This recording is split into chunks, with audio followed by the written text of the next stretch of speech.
Hi everybody, it's day six. We're into tools now.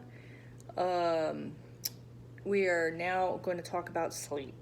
So sleep is super important for your brain. Um, your brain needs to download, and it needs to download the stress. That's why we can have crazy dreams at times.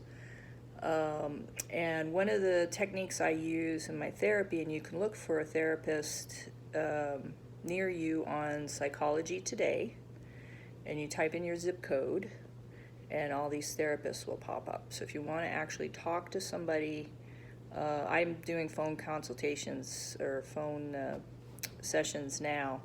But if you want to talk to somebody who's in your area that you might eventually see, you can go to Psychology Today and you put in your zip and find a therapist. And what you really want to look for, if you like the style that I'm talking about, is cognitive behavioral therapy.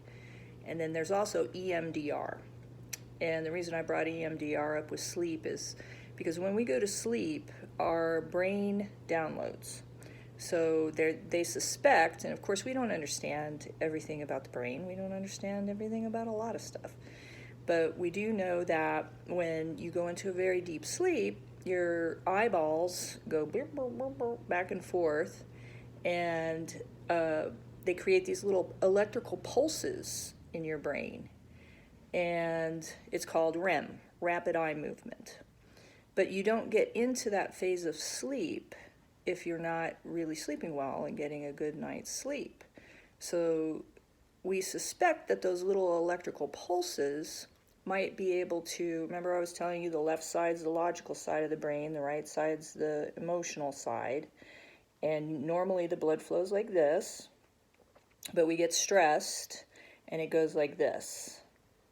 And then we're in our sympathetic response, and we're in our fight, flight, or freeze.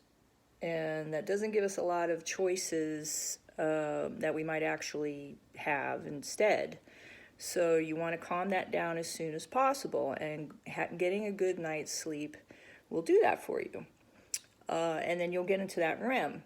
But I do use a technique in my therapy called EMDR. It's eye movement desensitization and reprocessing. And you could actually learn how to do this kind of for yourself. It's bilateral taps or beats or eye movement. They've figured out you don't just need the eye movement, because the eye movement can kind of get a little stress, just kind of stress your eyes out. So the EMDR helps the brain go back into having the blood flow go between the both of the hemispheres, so you can be less reactive. And we want that, again, because reactivity causes heart disease and stress, and it's bad for your immune system. So we don't have to stay calm all the time. I mean, I'm one that likes to get out there and stir stuff up, but it's good to be calm most of the time for your heart and for your brain.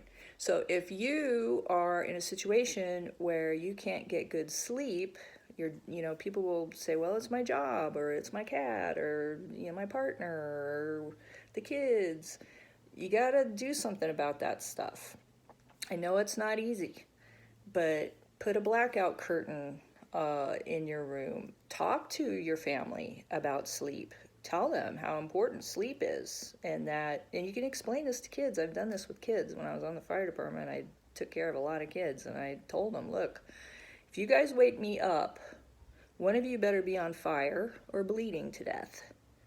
And they understood, and I explained it to them. I go, look, on my job, as a firefighter, I'm up all the time, and I'm tired. So let me sleep in, and you will be greatly rewarded. So sleep is a huge, huge, huge thing. If you can't get good sleep, then you need to do something to fix it. If there's noise, you can get a white noise generator, a fan. Make your room like a cave. Like, make your bedroom something that you look forward to going to at each night, and comfortable. Your bed needs to be clean and comfortable.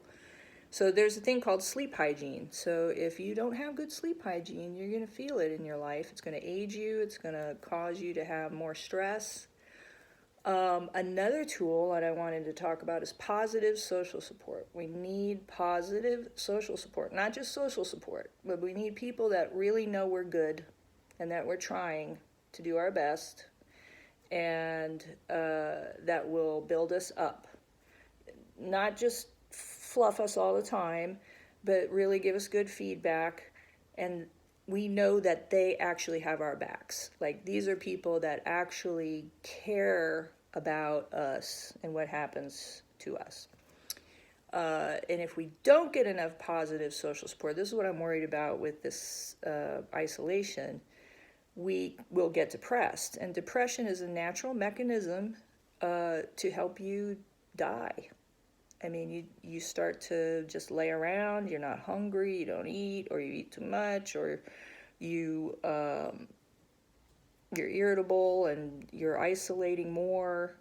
So you end up just kind of curling in a ball. There was a show on Discovery Channel with the meerkats, and they were so cute.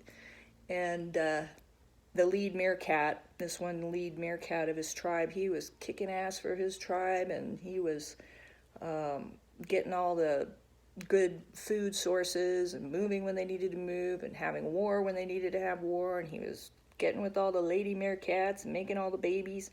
And then he got old, and one of his sons took over, and then the whole little meerkat tribe started isolating him. You know, nature is cruel. That's why as humans we can hope to be a little bit nicer than this.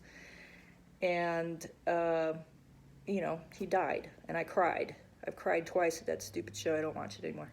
Okay, I'm almost at 7 minutes. Positive social support. So really right now, be encouraging people. If you like to give advice, instead of giving advice, give it as encouragement. Encourage them to do what you would like them to. Okay, I'm over 7 minutes. I'll see you tomorrow.